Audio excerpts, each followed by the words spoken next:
오늘 은혜 받으실 하나님 말씀의 제목은 자신 있게 보여줄 하나라도 있나요?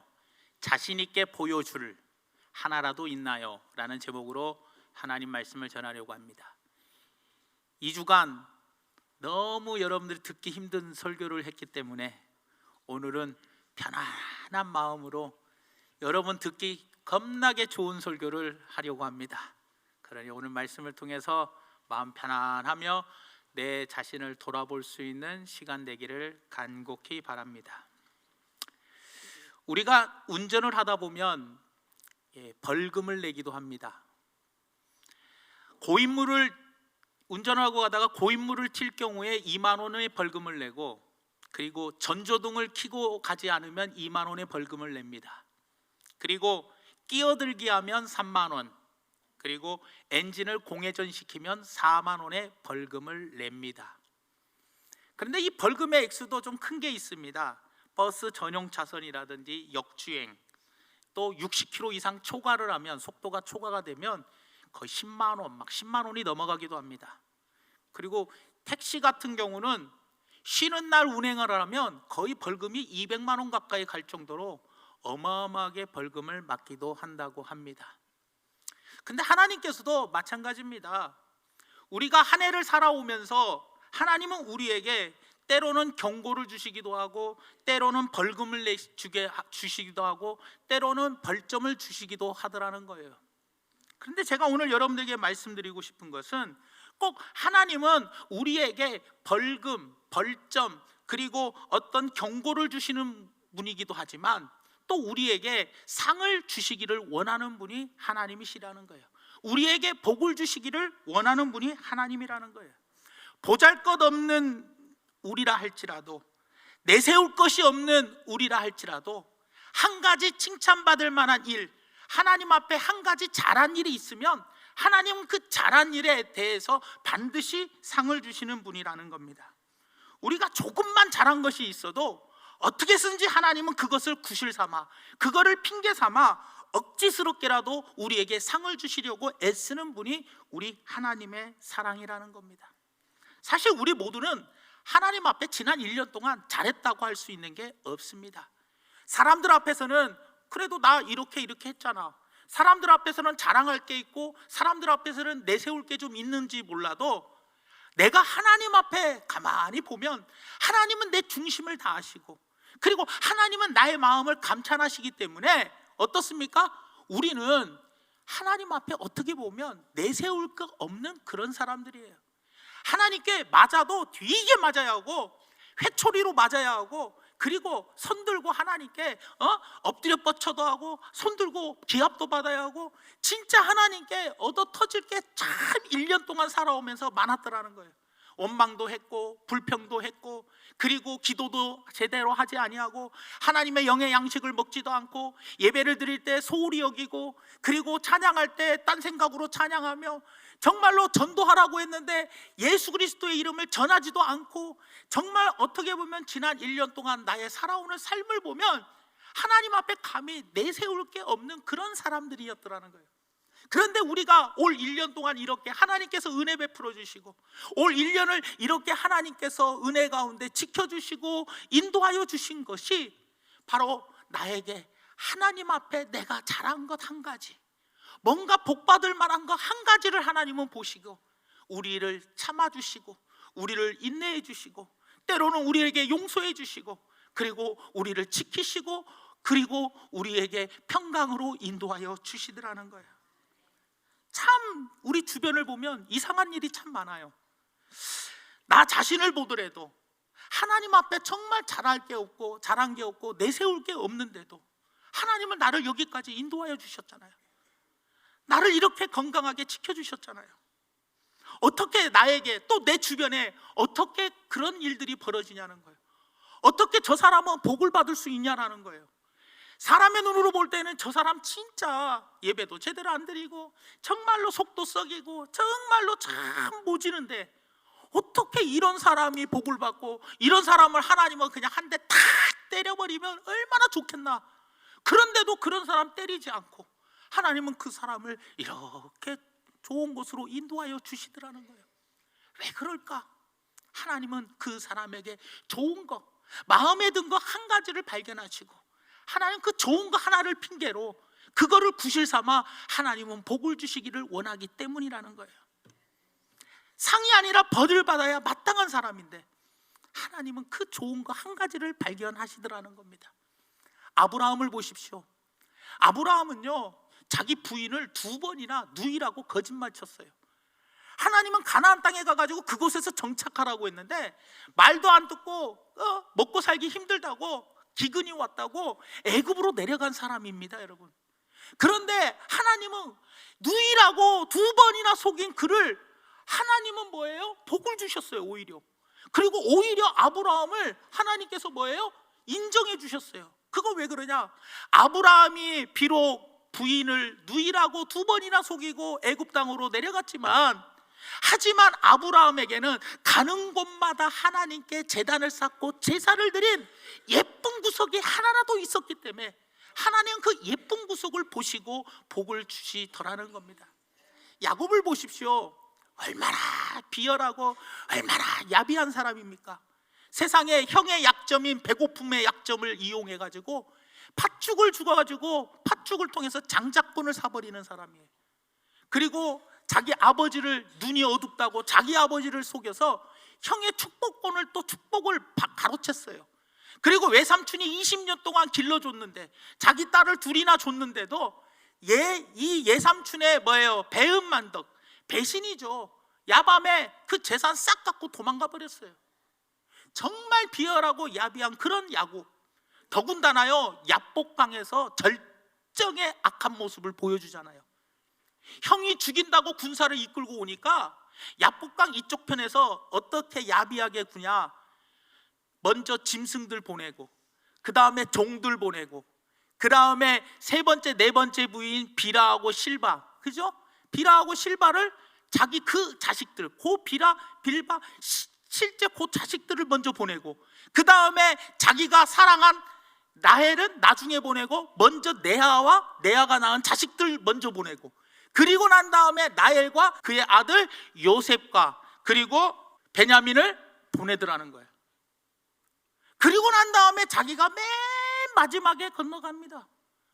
아니, 치사대로 아버지라면 자식들 앞에 나서는 것이 당연한 거 아닙니까? 그런데 다 자기가 싫어하는 거, 자기가 아주 뭐예요? 최소한 인간이라면 이런 삶을 살지 말아야 하는데 가장 덜 아쉬운 사람부터 보내고 자기가 맨 마지막에 가는 사람이더라는 거예요. 그런데도 하나님은요, 그냥 이런 야곱을 사정없이 두들겨 패버리고 거의 뭐 질병으로 반 죽여놓던가 하나님은 완전히 막 겁박을 줘가지고 혼내줘야 하는데 야곱의 한 가지, 하나님을 사랑하는 그 마음, 하나님 제일이라는 그 마음을 하나님 그 좋은 것을 보시고 야곱을 오히려 구해주시고 형과 화해케 하시고 그의 목숨과 온 가족을 살려주시더라는 거예요. 여러분, 많은 잘못을 했는데도 하나님 마음에 든 한 가지가 있었기 때문에 하나님은 그 한 가지를 빌미 삼아, 그거를 핑계 삼아 야곱에게 복을 주시더라는 거예요. 마치 딸이 친정집에 가면요, 친정엄마가 우리 딸에게 뭔가를 막 주고 싶어가지고 뭘 핑계 삼아서 막 주고 싶은 그런 마음하고 똑같더라는 거예요. 복을 주신 만한 구실 찾아내서 하나님은 그것을 빌미로 복을 허락하여 주시더라는 겁니다. 때로는 우리는 왜 저런 사람에게 복을 주실까? 왜 저 사람은 하나님께 얻어터지지 않을까? 라는 생각을 해보지만 그 사람에게 한 가지 하나님 마음에 드는 것이 있었기 때문이라는 겁니다. 하나님은 그걸 핑계로 구실 삼아서 복을 주시는 그런 눈물겨운 하나님의 사랑을 우리는 발견할 수가 있다는 거예요. 다윗 왕을 보십시오. 부하의 아내를 취하고 그 부하를 전쟁에 나가게 해서 죽게 만들고, 그런데도 하나님은 다윗을 세우시더라는 거예요. 내 마음에 합한 자라고 이야기하시더라는 거예요. 왜 그렇습니까? 다윗에게는 한 가지 좋은 게 있었어요. 여호와는 나의 목자시니 내가 부족함이 없으리로다. 나는 하나님 한 분이면 만족합니다. 하나님이 나와 함께 하시는 것으로 인하여 나는 행복합니다. 나는 주의 성전에 문지기라도 있는 것이 나는 이 세상에 천날 사는 것보다 나는 너무나 감사하고 좋습니다. 행복합니다. 이 하나님 제일주의가 다윗을, 하나님 그 얻어 터져야 할 다윗을 하나님은 사랑하시고 생각해 주시고 그를 왕으로 세우시고 복을 주시더라는 겁니다. 모세를 보십시오. 모세요, 어떤 사람입니까? 시내산에서 하나님께 직접 계명을 받은 사람입니다. 하나님은 모세에게 절대로 이방 여자와 결혼하지 말라고 이야기합니다. 그런데 민수기 12장 1절 말씀에 모세가 굿수 여자를 취하였더니 그 굿수 여자를 취하였으므로 미리암과 아론이 모세를 비방했다. 굿수 여인은 흑인입니다. 아프리카 흑인 여자를 하나님은 이방 결혼하지 말라고 하나님의 음성을 직접 들었는데도 모세는 이방 결혼을 했어요. 그러니 하나님 앞에 되게 맞아야 돼요. 그런데도 하나님은 3절에 보니까 모세의 좋은 거 하나를 발견했어요. 이 사람 모세는 온유함이 지면의 모든 사람보다 더하더라. 모세는 하나님께 이방 여자와 결혼했다고 하나님께 되게 얻어 터져야 할 사람이지만 하나님은 모세의 온유함을 보시고 그것을 핑계로 모세를 용서하시고 모세를 민족의 지도자로 더욱더 우뚝 세워주시더라는 겁니다. 신약에도 보십시오. 누가복음 15장에 탕자의 비유가 나오지 않습니까? 둘째 아들이 아버지의 재산을 가지고 와서 허랑방탕하게 하고 다 탕진하고 다시 아버지께로 돌아옵니다. 형이 와서 보니까 완전히 잔치가 벌어지고 난리가 났어요. 그래서 형이 아버지께 따집니다. 아버지, 어떻게 이럴 수가 있냐라고 할 때 아버지는 15장 24절에 이렇게 이야기합니다. 이 내 아들은 죽었다가 다시 살아났으며 내가 잃었다가 다시 얻었노라 하니 그들이 즐거워하더라. 다시 말하면 내 아들은 죽었다 다시 살아났다, 잃었다가 다시 얻었다. 이 말이 무슨 말이냐? 아들이 돌아왔다라는 거예요. 아들이 다시 돌아왔다라는 것을 핑계 삼아 가락지를 끼워주고 목욕을 시키고 좋은 옷을 입히고 소를 잡아 잔치까지 벌려줬다라는 거예요. 어떻게 보면요, 큰아들에게 이렇게 이야기해야 돼요. 그래, 큰아들 너는 그동안에 고생했다. 저놈의 자식 작은 아들은 죽으라고 힘든 일만 시키고 너는 편히 쉬엄쉬엄 일해라. 이렇게 이야기하는 것이 당연할 건데 아버지의 심정은 뭐예요? 아들이 다시 돌아왔다라는 것을 핑계 삼아 아들을 위해서 잔치를 벌려주시는 것이 바로 하나님 아버지, 우리 아버지의 마음이더라는 거예요. 베드로 같은 경우도 보십시오. 베드로가 얼마나 학문 없는 범인이며 하나님께 혼나도 많이 혼내야 할 사람입니다. 그런데도 예수님은 어떻습니까?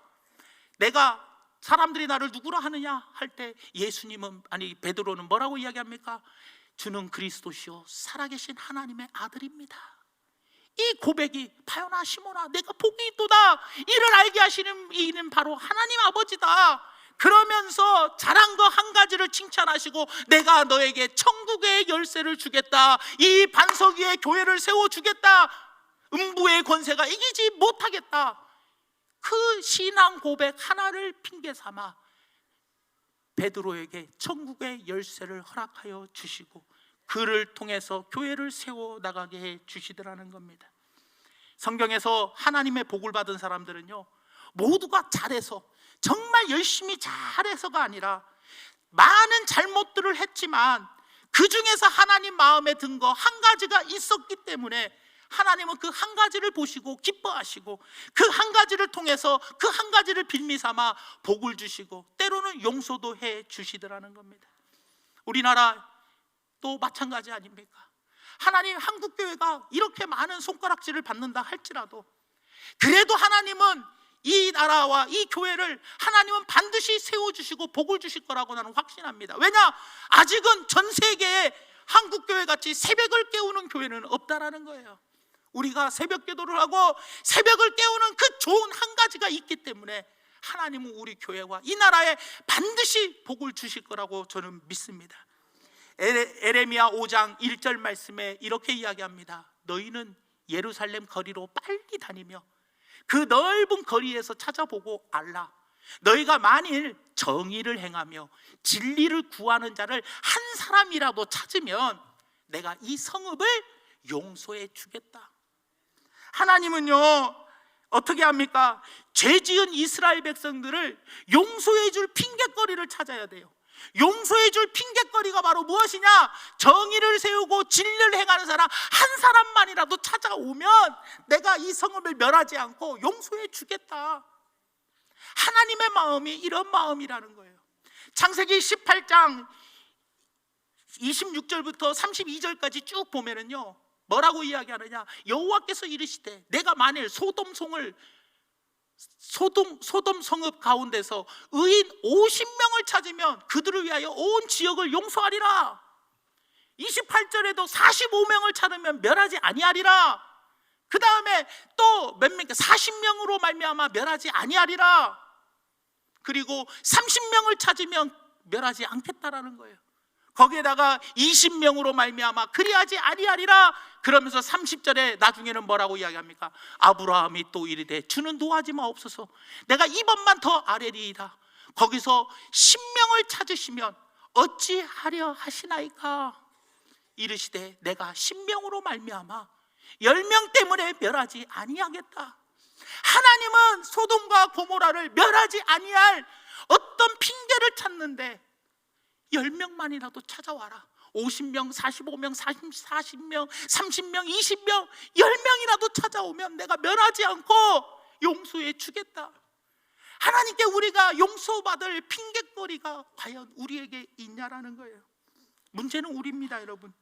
문제는 우리에게 하나님께서 올 한 해 동안 이렇게 건강하게 여기까지 인도해 주신 거 무엇인가 우리에게 한 가지 좋은 것이 있었기 때문에 내가 하나님 앞에 진짜 자랑할 게 없고 내세울 게 없고 어떻게 보면 하나님께 올 한 해에도 엄청나게 얻어 터져야 할 나인데도 하나님은 내가 그래도 한 가지 하나님께 뭔가 잘한 한 가지가 있기 때문에 하나님은 나를 여기까지 은혜 가운데 지켜주셨고 은혜를 베풀어 주셨다라는 거예요. 그러면 문제가 무엇입니까?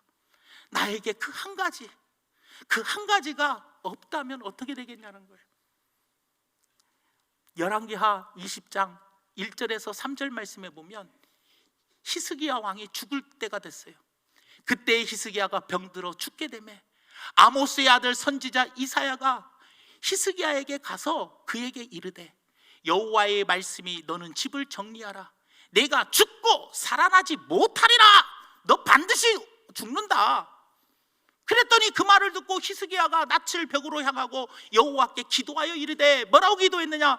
여호와여 구하오니 내가 진실과 전심으로 주 앞에 행한 것 주께서 보시기에 선하게 행한 것이 있습니다. 이거를 기억하시고 나를 고쳐주세요. 하나님께 치유받을 만한 선한 거 한 가지 하나님은 그것으로 인하여 히스기야 왕을 죽이지 아니하시고 무화과 반죽을 그 상처에 놓게 하시고 그를 치유하여 주시더라는 겁니다. 사랑하는 성도 여러분, 우리가 다 잘못이 많고 부족하지만 하나님 아시잖아요. 나 이거 하나는 잘했잖아요. 나 이거 하나는 정말 열심히 했잖아요 라고 말할 만한 것이 우리에게 있냐라는 거예요. 이런 것이 없다면 우리는 정말 불행한 인생을 사는 사람들이라는 겁니다. 물론 올 한 해 하나님께서 나에게 좋은 거 한 가지를 발견하셔서 나를 여기까지 은혜 가운데로 인도해 주신 것은 감사하지만 이제 우리는 내년에는 올해 잘한 거 한 가지 울고 먹으면서 하나님 2020년도에 하나님 나 작년에 이거 잘했잖아요. 재작년에 이거 잘했잖아요. 과거에 잘한 거를 울고 먹으면서 하나님 그거 보시고 나 용서해 주시고 나에게 복을 주시고 나에게 은혜 베풀어 주시고 나를 지켜주세요 이렇게 말할 수 있겠냐라는 거예요. 우리가 올 한 해를 돌아보며 하나님의 은혜에 너무나도 감사한 것은 내가 잘한 한 가지가 있기 때문에 감사할 일이지만 내년도를 주 오실 준비를 하는 이때에 내년을 우리가 어떻게 준비해야 합니까? 올해 내가 혹시 잘못한 거 한 가지라도 있다면 하나님 나 요거라도 내년에는 한번 바꿔볼게요. 그래서 올해는 내가 예배 시간에 지각도 했고 말씀도 제대로 안 읽고 전도도 하지 못했고 내가 하나님께 봉사도 제대로 못했고 마음을 다하고 뜻을 다하고 성품을 다하고 힘을 다하여 하나님께 제대로 예배드리지 못하였다면, 하나님 나 요거 하나만은 내년에 정말 잘해보겠습니다. 그래서 하나님 앞에 내세울 게 있는 하나를 준비하는 시간이 되기를 원합니다.